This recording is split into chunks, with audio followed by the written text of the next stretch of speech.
Hello YouTube, welcome to Sunday in the Shop. This week I have a couple of videos on restoring this knife, so hope you enjoy watching it, and there's way too many pictures of it.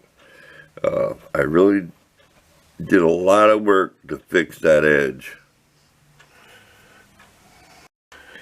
And I want to thank you now for watching, so enjoy the video. Hello YouTube! This is that knife we made from a butcher knife blade, and I still regret that I've lost the other piece of metal of that knife. I had a piece probably 4 inches long, 2.5 inches wide. These are carbon steel blades, and believe me, that's razor sharp. I can prove it.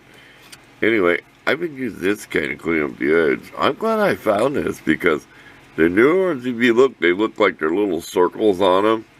This is an old one. It's just diamond dust. Super fine diamond dust, if I can get it in the picture. We're going to put some scales on there. Even if it's just some kind of paper, glue, epoxy, cardboard, it's got to have some kind. I'm tired of the rope. My camera is fogging up. I left it in the cold, so we'll be back. Okay, we wiped out the lens. We're going to let it sit up more. We left it in the shop last night, which is a no-no. So we will set it up and get this thing warmed up. Okay, we need to move fast at this. There's plastic dust and wood sawdust. I cannot tell you what kind of wood it was. It was off a screwdriver handle. Okay, boy, this is still tacky. So I put a little base coat up against there and then around this pin so I can drill a hole back out. We use that as a mixing palette. I got some plexiglass. I cannot find it. I'd rather use it. But, wish me luck. Here we go. We're going to mix these two together. Okay. Then we're going to mix up a whole bunch of epoxy. We're going to start slathering it on here. One side at a time, not two. We're going to do one side, let it set. Then do the other side and let it set. So we'll be making several batches of it. Here we go. This is all an experiment. Let's see what happens. Okay, if you can see this in the dark, you see how I wanted to have my vise so I can put something flat horizontal. I think you understand, because you can't make these jaws horizontal on this one, so I can't really give you an actual recipe. I probably had 2 each epoxy, the resin hardener. Each one there's probably a 1/4 inch diameter, not quite a 1/4 inch thick. I made, on my little palette, I made 2 puddles, mixed together, and then put half of my sawdust in there. And it is darker, which I don't care. But don't worry about this. This is the first coat. A lot of this is going to get ground off. Like I said, that pin's just to locate the hole and I can drill it back out later. It's just model card plastic. So, you can move this stuff around by wetting your finger before it gets hard, but this is 5-minute epoxy, so you don't have much time. You better get after it. Okay, we'll be back when we get the other side done, and then we'll show you a little more progress as we go. We'll have a clear coat over top of that to smooth this out, and that'll have to be done, pretty good. We don't want to sand all day long. Well, here's our progress so far. And what would you do? Would you leave these or try to fill these in? It's not going to be that easy to try to put a little bit of epoxy there and fill it in. Maybe if I painted it, afterwards. But we are making it so it's thinner down here. You know how a putty knife gets kind of fatter sometimes? What would you do? Should I take a day and off and post the video and have people tell me what they would do to it, or just do what I want? Surprisingly, it's not too dusty in here. This all came off of here, and this is all what landed right on my napkin. So, we're not sanding with this thing going 1,000 miles an hour. And have a brush. This is your little broom where you clean your desk up, whatever spills.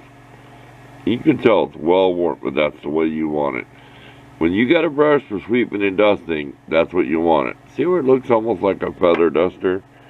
And bang your brush out once in a while. You know, flop it on something. Do the Bob Ross on the scaffold thing. You know what I mean? Do the...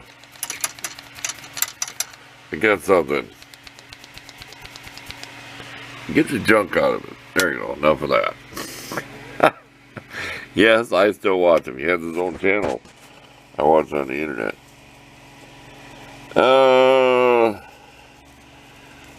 I switched sides of my little container. Is that little blue speck?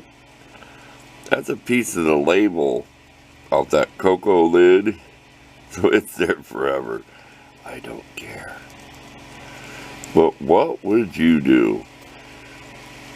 Should I put some more grooves, make it kind of look like a piece of antler or bone, or just leave it so it looks like it's been beaten and abused over the years? I don't know what it's going to look like with clear coat, okay? Excuse me now, I'm spitting on my finger. Don't gross out. That's probably what it's going to be like with clear coat. So, what should I do? This is all done with the drum sander, you know, to get that angle, and then sand it by hand. So I have not did any hand sanding right in here on the center. We did peel some tape off to make this a little skinnier, because I seem to like that look. And we recycle this. All this will be recycled. See all that electrical tape? No, it won't go to waste. 80 grit of wood type sandpaper goes on your quarter sheet sander. The blue stuff does not cut the epoxy as good as this does. Don't ask me why.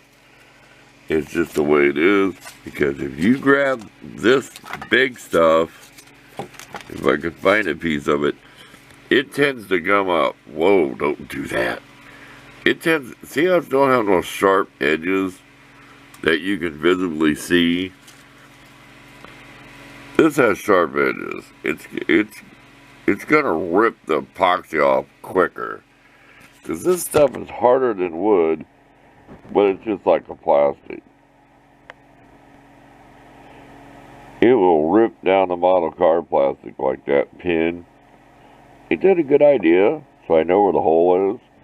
You know, you could drill that hole smaller and leave that a little bit of that in there. I don't know if it's going to make the video longer. I'm going to decide what I'm going to do, and we're going to do some more sanding, then we will be back. Okay, we are done. We just decided to leave the defects. We did wipe this down several times with acetone, which made it darker. If you've seen that clear plastic screwdriver handle where I brushed acetone on it and it made it clear after it was sanded with sandpaper, then you know what I mean. It actually made this cleaner and clearer, so it wasn't powdered sanded looking. This knife does have a curve, that's why the handle curves. I don't know if you can tell that. See that? I made it that way. I use this scrape varnish off of wood and several things, but I said that is razor sharp. I've never even took this hook off because I've used it, but it's a nice little, see if I can choke up here and show you. It's a nice little carving, whittling. I call it like a neck knife, homemade. So there you go. Give me your opinion. Would you fill them in and paint it? Did I put a faux wood grain paint job on it, or just go with this color and use it as a tool?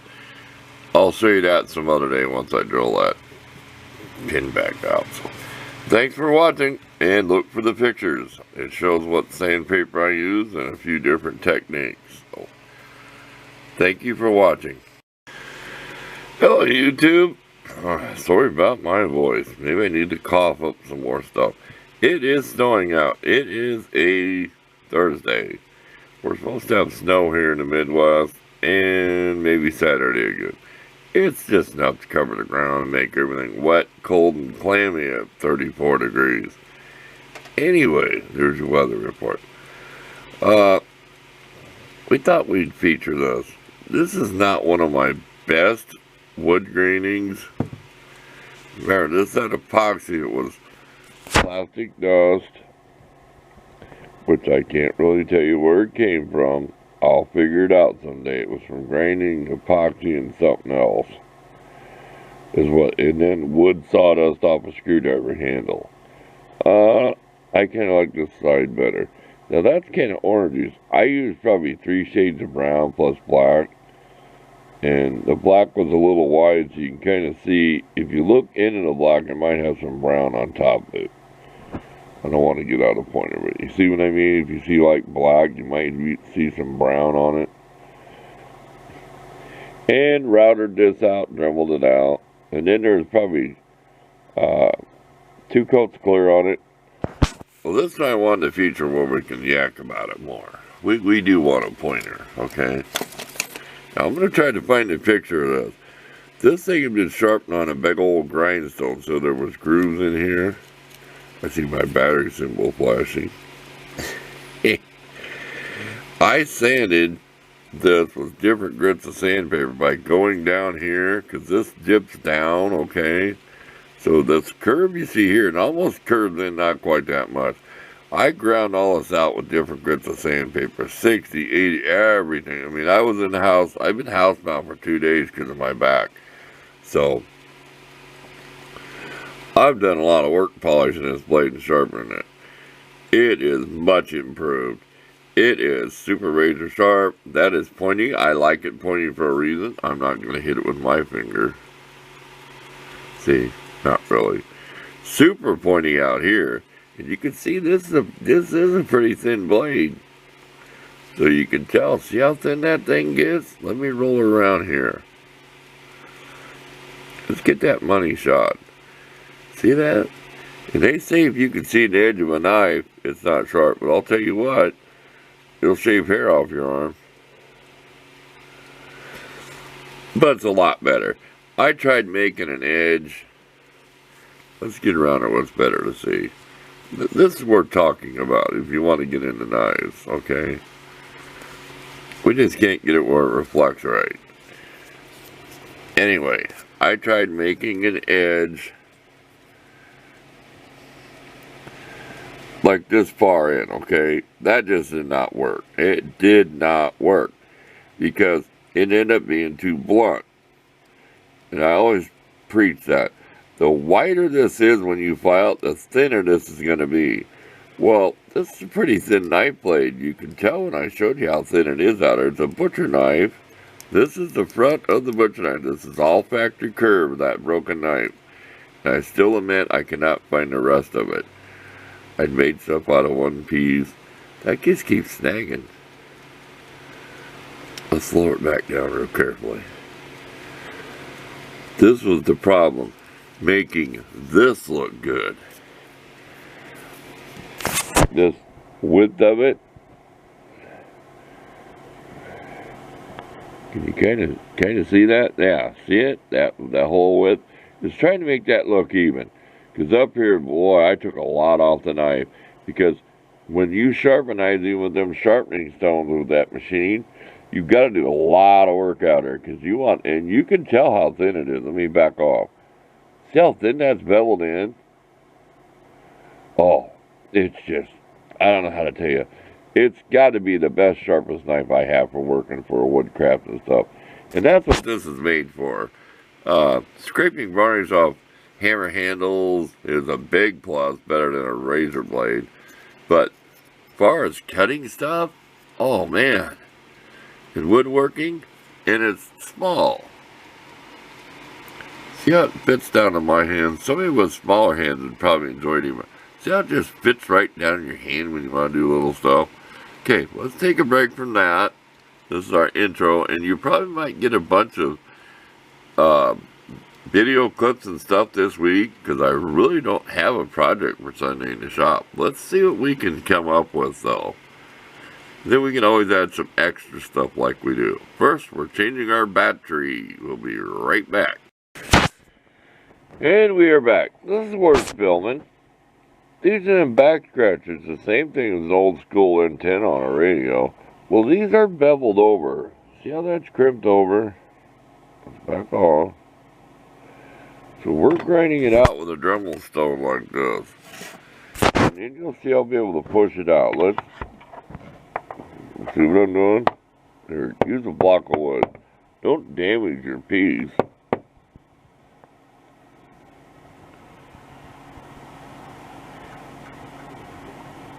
Can you see how it's almost ready to come out? See that little tip thing right there? We'll take a picture of all that. There. At the end, look, there'll be a picture. Okay, for those of you who never had an antenna part, you know you can go to them old junkyards and talk me to like hacksaw, snap antennas off them old cars in the 50s, 60s. Here's what's in them. Back in my day, they were copper. Because it was conductive. It was an antenna. So you need to have a good conductor. Well, this is a back scratcher. You see how that's made? See how that tip goes through that hole? See that? And of course it was beveled, right? So it can't push out. Well, now it can push out. Here, let me... See that? There, now we took it out. And we'll just continue this. This one might not be beveled. We're going to continue this process of deconstructing this thing and then we'll be back. Okay. I think you can see what I mean. These two went on whatever. You got these two. You come down. Here's two more and the last section's ready to come out. And don't throw these away. You might want to put this away. Or back together. You can talk. When I was a kid, I redid a few car antennas by taking them apart and cleaning up, because they always had nasty old grease in them. I'd take them apart, use carburetor cleaner and spray, and they were brass back then with chrome plating, so remember that. You might get some old 50s or 60s antennas that are brass if you want to take the chrome off. So, great for hobby use. So we'll get this all apart and we'll take a picture of it. So I think you've seen how you get it apart. You're going to probably find like this first one was beveled. These aren't, because can't come apart once it's together. These shims make it bigger so it hits the bevel and can't come out. And that conducts electrically when it's an antenna, which you could make an antenna out of this, but it probably wouldn't be very good to have it outside. Especially this is just some kind of cheap metal. You don't know what, all this stuff's going to my dumpster. You don't know what you're going to need this for. I said, waste not, want not. Don't throw stuff away. We'll be back later and we'll figure out what to do with some of this or whatever we're doing today. Okay, here's another thing we're showing where we can take our time and send it in the shop. You have to know how far to cut these back. You see how thick that is? See that? These primers are not easy to drill out. I grind them out with a Dremel. Okay, I had this under about this far. Okay, when this was fired, this expands, right? This is going to stay smaller. It's just natural to me. So, it only went on about that far. Well, say you're going to make a ferrule for something like for a tool. We're going to show you how I flare this with a punch, okay? Now, you can heat this or not heat it. I prefer not to heat it and take my time. You will split this. I have shells that split when they were fired, probably because maybe they were old. The caliber does not matter. It's whatever fits whatever you're working on. So, you see that? You can see where I was twisting it. That gave me a handle to use when I Dremel this so it didn't get hot and burn my fingers. I was able to wear these kind of gloves and not get hot and melted, see? So I'm holding it way down here. And I use my big old cutter disc. You can use a little Dremel. That just chops through like a monster. Anyway, I keep showing this, like, don't show no names. There, pause on it if you want to see where that is. Oh, they supply stuff like heating, air conditioning, cooling products. That's where I get the filter in my furnace. I just call the installer, the guy that put it in. He sends it over to the business, right? Then I'm going to come in and buy the filter, and it's already paid for through his account, so he makes the money. See, you got to butter everybody's bread. Anyway, what a thing. And then I go pick it up. Because they're not going to sell to me, but they'll let me pick it up. You get my drift? They don't sell to the public. They sell to the contractor. I just know how to scam that stuff. There's another business in the city that I go buy a part with a credit card, and they don't care what. You can just tell them it's Jimmy's Tool Shed. They don't care. As long as it looks good on the tax paperwork. There you go. I bought a belt for my nano lathes from a company. I'm not going to say the company there, but see, I can talk longer on Sunday in the shop. I tell myself that. Slow down, take your time. Okay, we're going to show you how I flare one of these. Because say we want to make a ferrule, we want it flared to come up to meet the wood, and this is going to be ground down. Remember I told you there's so much metal here that you can grind this on a taper. You've seen the tool. You can grind this at an angle and make a cute looking little ferrule, and then you can shorten it where you want it. And I take sandpaper, okay, say this was the shell, I take sandpaper like this and get it straight. Now if you look at this where I cut this off, you can see that's pretty darn straight, because I went ahead and sanded it. So we're doing all this for you. We don't know what we're going to make us mess with them. We come back, we're going to show you how we flared this and how we're going to flare it. So stay tuned. Okay, now there's different ways to do this. If I want to sit here long enough, I could swedge this piece out to almost one of these would go in it. But you see how that's made. Here's what we're going to start flaring with. See that? But that's not going to do it, because you don't want to get up where them lines are and put that in your ferrule. We're going to start with that, and then I don't know what we're going to use. Because I can't remember how I did the last one. I did that one with a big ferrule on it. I wish I had it to show you. And it was a big one. I don't know. Why I got it. Y'all see how I hammered them down, right? That's like 5/16, 6.23 millimeter. Did I say this was? That means what the bullet was. Equal to like 5/16. You can do the math, look up a chart. I just go to a chart on my computer before I come outside and then get it in my head. And sometimes I remember. But that was it's a nice, cute little screwdriver. I do not know what's inside of it. You'd have to watch the video. It just came out. And you can pull that bit out and change it whenever you want. I think that could be one of the long ones that's epoxied way back in here. Well, if you find them in the store, buy them. You get like 6 of them for $5. They're double pointed, about 4 inches long. Of course, I chrome that up by polishing. That's all you're doing is take the plating off. Enough of that. But we can get away with it. Okay. What we're going to do, we're going to get this on our little block of wood. Not metal. You can use metal. I prefer wood, because you can see how I've hammered stuff on it before. So I had this as a sanding block. See where the tape came around it was holding the paper right here? It had a curve to it.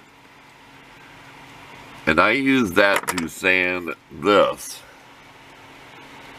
So there you go. If you can see how this block's kind of warped. See that? And foam. Heavy foam. And floral foam. Floral foam is that stuff they use at the greenhouse. It's a green foam and they stick the plant down in it to make holes. That stuff, if you carve it down, you can put sandpaper on there and glue it and make little miniature sanding blocks that are curved in shape. More useless information. Let's start hammering on that and see what it looks like. Okay, you see where I'm at? And that might be enough bevel for you. You know, to go up against your wood. And I cheated. I had to go to the metal block. This is my $3 hammer. I love this hammer.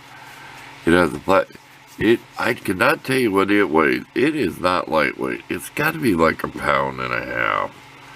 Or pound. It is heavy. And this is what I showed you to do tin work, where I round it over so it's not sharp edges when you're making your tin can projects and stuff, or getting in a corner. Well, you can keep one edge, see, sharper for getting in there, and then you can have an edge like this rounded. So you see where it's got like almost like two edges? See all this useless information you're learning. This is educational, son. I should put a warning. Warning, there's too much education in here. Do you see what I mean? There you go. We're going to try to hunt for another punch. We're going to leave this alone for now, but we're going to try to hunt for another punch to make that beveled even more than that. Oh, this makes a great deburring tool. Anything to get in there and scrape. Remember, you're not going this way. You're going with the sharp edge this way, and you got to do that before you start. You know, deburr it before you start hammering on it. I know I got to have it get close. Just bear with me. We're going to get frustrated. We're going to get aggravated. No. I'm just telling you real life, the stuff I go through when you don't see on camera. You don't hear the cussing. Okay, we got to take a mental break. This is getting too much serious for me, and my brain doesn't want to do it. See, it's getting really fun. So it's like, stop! You're getting too educational here. This is supposed to be a hobby. See, I told you I'd find something to flare it more. Look at that. Ain't that pretty cool? See, I got a tool made out of a part. Look at that flare, man. Cool. That'd go up against your wood, and then that would be ground down, like I said. Round it over and put your tool in there for your brass ferrule on your screwdriver. Here's how I get them out. See, you start big first. That way when you put a small bit, it's down there in that crater and it's not jumping up out of you and trying to get you. So it's the opposite of what you might think. Grind it big first, as much as you can. We want this out of there. We're going to put a shaft. We're practicing on this. I didn't have to. You're not going to get to that side. Well, you could maybe reach down inside, but with a long bit. But that's what you do. Now let's grab another one and we'll do some more with a smaller bit. Okay, we switched that bit, made the hole a bit deeper, and then we start seeing a little hole down in there. So we switched to this one and just start grinding away. And the hole is all centered, but we just, you know what I mean, just bring it back where you want it. We're trying to get this piece out. So let's keep grinding, we'll get it out. This takes a while, but it's worth it. That's it. You want to make a nice ferrule. That's what you'd be doing to this right here. We're just showing you what this cut off so it's a little bit easier to work with. You see where I got that clamp with the vice grips? You can do that because you're going to be beveling this. So don't worry about chewing it up. You're going to be grinding this down to a bevel, which we will show you before we leave today. Okay, back to work. It's nice to have a small... I always show stuff. This is like, what, 20 bucks? Well, they wanted $40 for another cable from my big rotary tool, and I broke it twice. I actually took it apart and repaired it. Enough of that. I've had this stalled. It's like shuts off like a building circuit breaker, and it comes right back on, which is really weird. But I've had it pretty hot. I mean, I have abused this tool more than any of you probably would if you won't. Well, some of you guys might be. Just get in there and grind. I had to find another collet. You'll learn on these collets to sometimes make this hole bigger in this part so it can tighten more down on them fingers if you know what a collet looks like. Another helpful hint. You might want to grind that hole a little bigger as your stuff gets older so it tightens better. Okay, back to work. Okay, we're on our way. We took that stone and ground in there because what shank we would want to use is on this is a 3/16. Get you one of these. I've got high dollar tools, but if you lose this or break this, who cares? I've already stolen the wire off here for the depth indicator or whatever part. I'd like to find a way to make it so it slides harder. See how sloppy it is? You can see, look. See that? We're gonna fix that someday so it's stiffer, but get you one of these for a few bucks. There. Not to plug any product, but come on. If you're that cheap, no, we're not all full of money. Believe me, I did many a project on a budget. I'm a poor old guy. There you go. All I can tell you, you're going to put drill bits in there, you're brave. I'm telling you that, because you'll snag on there, you'll bust it. And I got goggles on, I'll prove it. I'll take them home. See, I got my goggles. And I don't believe in safety glasses. I want to protect everything around my eyeballs and part of my face. I know I should have a face shield, but I lost my goggles, got out a brand new pair. Look at them, ain't them clean? But the other pair went out on my tool cart when I used my 4.5-inch grinder. That's pretty nice, huh?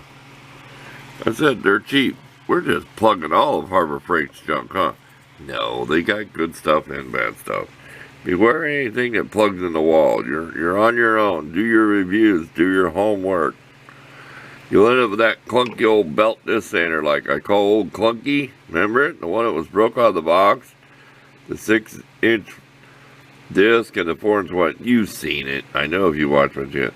I called old Clunky. What a boy! Look at all the rusted metal I sanded with that thing and the projects I've done. It's still rocking and a rolling. Okay, enough. No, they're not paying me. He's lying. He has to be paid by them. No, it's just I'm cheap, I'm poor, and that's where I buy my tools. And here's another one that I bought there.